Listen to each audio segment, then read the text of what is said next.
Hi అండి, welcome back to my channel. ఈరోజు వీడియోలో నేను అందరూ ఇష్టంగా తినే పెసరట్లు ఎలా చేయాలో చూపిస్తానండి. అలాగే ఇప్పటి వరకు నా ఛానల్ని సబ్స్క్రైబ్ చేసుకునే వాళ్ళు ఎవరైనా ఉంటే ప్లీజ్ సబ్స్క్రైబ్ మై ఛానల్. ఇక్కడ నేను పెసర్లు ఒక వాటర్ గ్లాస్ ఉంటుంది కదండి, అందులో హాఫ్ కన్నా ఎక్కువ తీసుకుంటున్నాను. ముందు రోజు నైటే వీటిని వాష్ చేసి ఒక 2 times నైట్ అంతా నానబెట్టేసేయండి. ఇక నెక్స్ట్ డే మార్నింగ్కి ఇవి నానిపోయాయి కదా, ఇప్పుడు ఈ వాటర్ అంతా తీసేసి ఇందులోకి కొన్ని ఇంగ్రీడియంట్స్ యాడ్ చేసుకుందాం. ఇందులోకి ఒక 3 పచ్చిమిర్చి, అల్లం, వెల్లుల్లి, అలాగే కొద్దిగా జీరా కూడా యాడ్ చేసుకొని మనం దోశ పిండి ఉంటుంది కదా అలా గ్రైండ్ చేసేసుకోండి. ఇలా గ్రైండ్ చేసుకున్నాక కొంచెం సాల్ట్ కూడా వేయించుకొని మిక్స్ చేసుకోండి. ఇక పెసరట్టు వేసుకుందాం.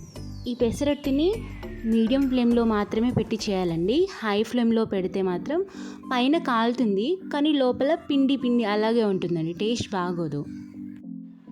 మళ్ళీ కాస్త ఆయిల్ వేసుకొని ఒక సైడ్ కాలాక ఇంకొక సైడ్ కూడా టర్న్ చేసుకొని ఇంకొక సైడ్ కూడా కాల్చుకోవాలండి. మనకి దోశ అయితే ఒక సైడ్ కాల్చుకొని ఇంకొక సైడ్ కాల్చుకోకుండా పర్లేదు, బాగా వస్తుంది. కానీ ఇది పెసరట్టు కదా, 2 sides కాల్చుకోవాలి, లేకపోతే పిండి పిండిలానే ఉంటుందండి. అంతే అండి, సింపుల్గా పెసరట్టు ఇంట్లోనే చేసుకోవచ్చు. So please subscribe my channel, అలాగే లైక్ చేయండి, షేర్ చేయండి. Thanks for watching this video.